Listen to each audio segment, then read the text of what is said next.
you going again? It's David here, head chef from Ds BBQ.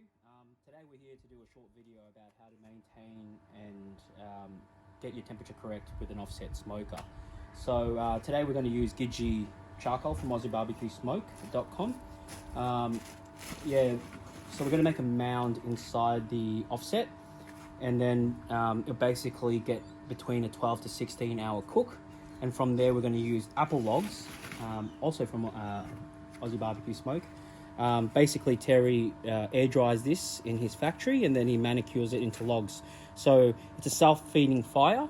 So imagine the apple logs to marinate your meat or your protein, and obviously your fire source in this case is your charcoal.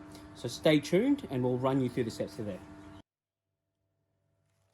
So what we're doing now is we're creating a mound inside the offset with the Gidgee charcoal. So it's basically, you have to do a very tight mound and light the bottom, and it'll feed up. So it's basically a self-feeding fire. Once we get it up to temp, you know, you can get a 14-15 hour cook out of this. And then from there, we shut all the vents and to make sure and maintain the fire. So if your vents are open, continual airflow will go through, so your pit will go faster and your fuel source will ignite faster, hence getting a less of a cook. But once you get your pit to temp, you close the vents and maintain the fire, and you'll get it between a 12 to 16 hour cook from there. So from here, we'll make a mound and then light it with the stick lighter. So once we've got the mound created, as you can tell, you make it perspective to the size of your pit.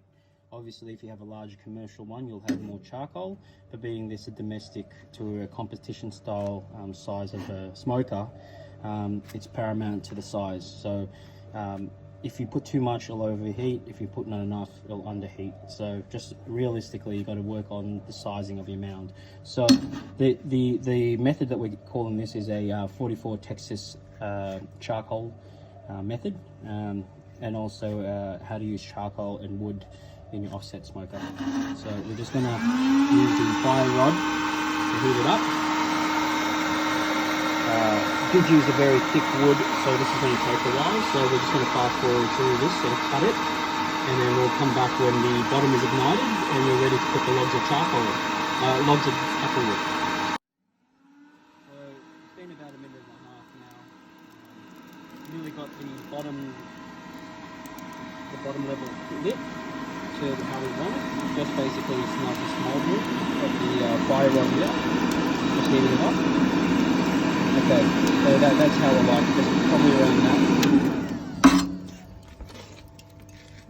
And this is the most important part. So instead of traditionally laying the wood over the fire, what we're going to do is we're going to encapsulate the actual log with the charcoal. So instead of putting it like this, we're going to put it right here like this. And then we're going to get another one, and we're going to put it on the other side of the pit. All right. So the idea for this is once this heats up to temp, this log here will cook and smolder rather than burn. So if it burns, obviously your pit temp will shoot up. So once this cooks through, it'll finish off and then move along the charcoal to the other end where another log is waiting. So this one will be later on in the evening, and this one will be slowly until you get to the right temp. So it's not burning, it's smoldering the actual logs. So that's the important part of this method. The logs, rather being on top, it's encapsulated. So we'll cut back when the pit is up to temp.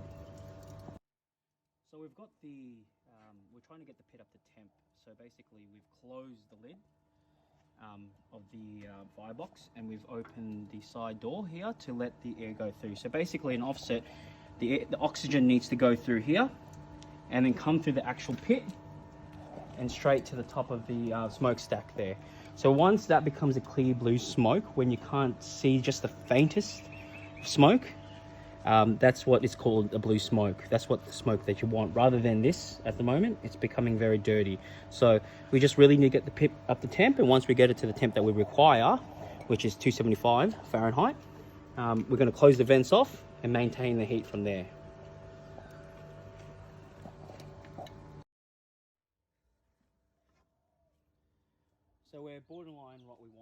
at 260 Fahrenheit.